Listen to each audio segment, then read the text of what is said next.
What's going on, guys? So I'm going to show you how to set up an enclosure for baby sulcatas or baby redfoot tortoises. So let's get started. And at the end of the video, I'm going to be doing a time lapse of all the baby tortoises eating. So make sure you guys stick around so that you don't miss that.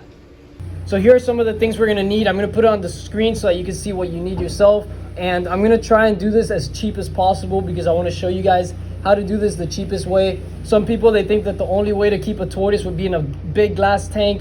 I prefer using these plastic bins. And honestly, even though it's cheaper, I recommend them a lot more than glass enclosures. I would either use a plastic bin or one of the tortoise houses, but I find that the plastic bins are the best because they hold in the humidity well. And it being a little bit blurry, or even if you get like a black bin, it'll be better for the tortoise. Sometimes the glass would drive them a little bit crazy because they don't understand what glass is, so they'll try and walk through it. But anyways, let's get started. The substrates that I like to use are right here. I use organic topsoil with no fertilizer, without the little green balls that they put in there, and cypress mulch. So these things you could get at Home Depot. If you get them at a reptile store, a small bag would be around $20. These two big bags are about $2 each. The dirt, I think, is like $1.50. These are Missouri pellets. Now, if you have a little hatchling like I do, the ones that I sell on my website, you could use these bags. One of these small bags would last you a really long time with these babies. This isn't something that you're going to want to feed every single day. I like to feed these about 2 times a week. It's really good for them. It has a lot of the nutrition that they need, and it's just a really good supplement for their diet. For the heating, I prefer using these Zoomed domes. These are the things that I use for all my reptiles. It's the ones that work best for me. This is the heat lamp that I use. Right now I don't have a UVB that I can show you, but I'll put up a picture of it so that you guys can see the ones that I use.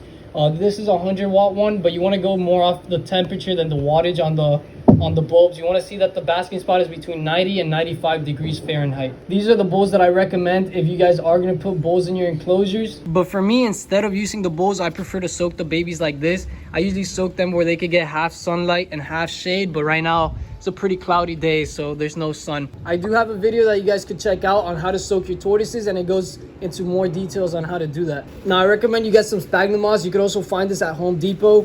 And this is great for holding in humidity, and I recommend that you put some either to a corner or inside one of the hides. And now, of course, we have the hides. These are very important for the tortoises. They really enjoy sleeping inside of these. Now, they could tuck themselves in a corner, but that just makes them a lot more comfortable. And here are a few of the things that I sell on shadowsreptiles.com that might come in handy. If you're setting up an enclosure, these are the hides that I like to use, the durable dens. Right now, I only offer the medium ones, which are perfect for the baby tortoises, as you can see. So these are for sale on there. I offer the calcium, the Repti calcium. I sell little bags of Missouri as well. This bag, if you order the 12 ounce, this is really 7 ounces per bag, but if you order the 12 ounce, you'll get 2 of these.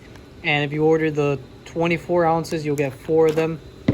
I have the food bowls here. The ones that I showed in the video were pretty big, so these are the ones that I would prefer. The medium one for the food and the small one for the water. Like I mentioned, nice and shallow dishes so that the tortoises could get into it easier, because if they're too deep, they might have trouble climbing it. Now, this is some substrate that I did not use in today's video, but this is a really good substrate as well, which would be, instead of using the topsoil, you'll be able to use this. And it looks small, but once you mix this with water, it expands a lot, and there's a lot of substrate packed in here, so it's very tight. Like I mentioned, the Missouri earlier, and of course I have the baby tortoises. I have little baby sulcata tortoises, and I have baby redfoot tortoises as well. So if you guys are interested, you can find them on shadowsreptiles.com. All right, so now let's finally get started on the enclosure. The first thing I like to add is the topsoil. I like to put this at the bottom, and it just holds humidity a little bit better than the cypress mulch. So there we go, just a thin layer between 1/2 inch to 1 inch deep. You don't need too much topsoil. Now you just put a thin layer of cypress mulch on top of the topsoil. And the reason why I like to put cypress mulch over it is because I just find it a lot cleaner than the other substrates. That way the soil wouldn't stick to their food, because you don't want the baby tortoises to get impacted. There we go. I like to pat it down just to make it a little bit easier for them to walk on, because these guys are small. They're not good climbers. That's why we use the shallow bowls instead of the deep bowls. So the next thing you want to add is the hide. I like to put it off to one corner, but not so close to the wall, because you don't want the babies getting stuck in between the wall, the enclosure, and the hide.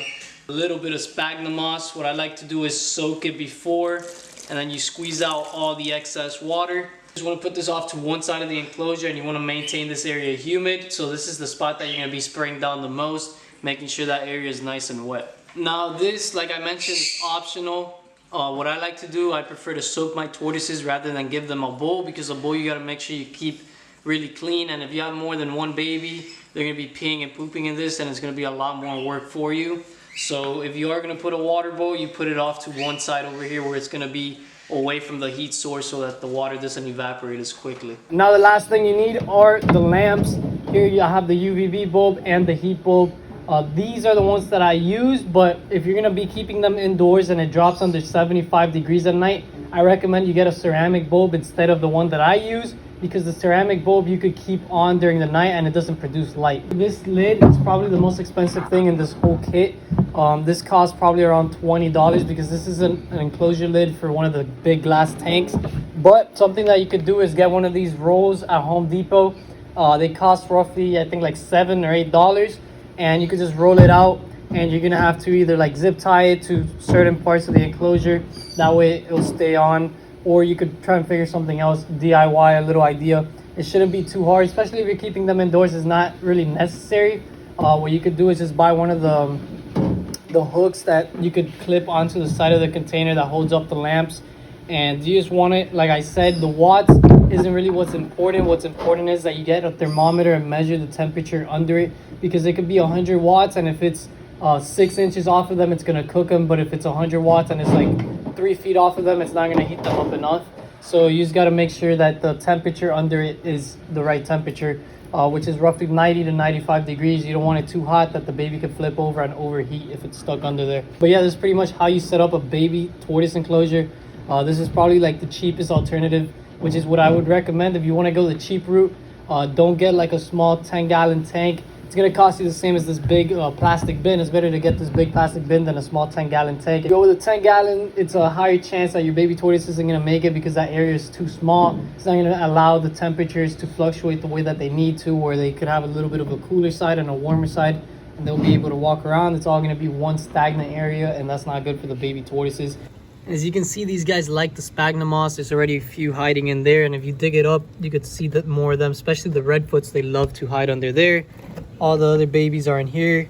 Primarily the sulcatas like it in here, but all the babies go in here regardless. Some of them are stacking up against the corner. Now I know I have a lot of babies in here, and I was putting them all together for the time lapse, but in an enclosure this big, you would probably only want no more than 10 babies per enclosure. Now this is a bit cramped. I'm gonna have to set up some more enclosures, because as you can see, I have a lot of babies in here. But like I mentioned, I just put them in here for the time lapse so that it looked a little bit cooler with more babies in the video.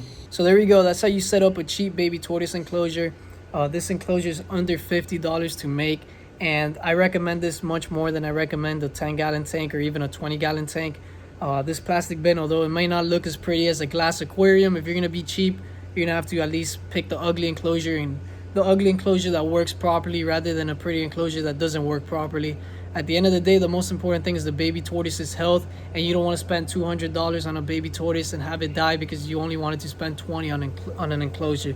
If you don't have the money to set up a proper enclosure, just don't get the tortoise. Don't be selfish. Just hold out and buy it whenever you have the money and the setup that's required for the baby tortoise. But other than that, I hope you guys enjoyed today's video. Like I said, the time lapse is going to be right after the outro, but if you guys enjoyed this video, make sure you leave a like. If you didn't, leave a dislike. Make sure you subscribe, turn on post notifications, and have a great day.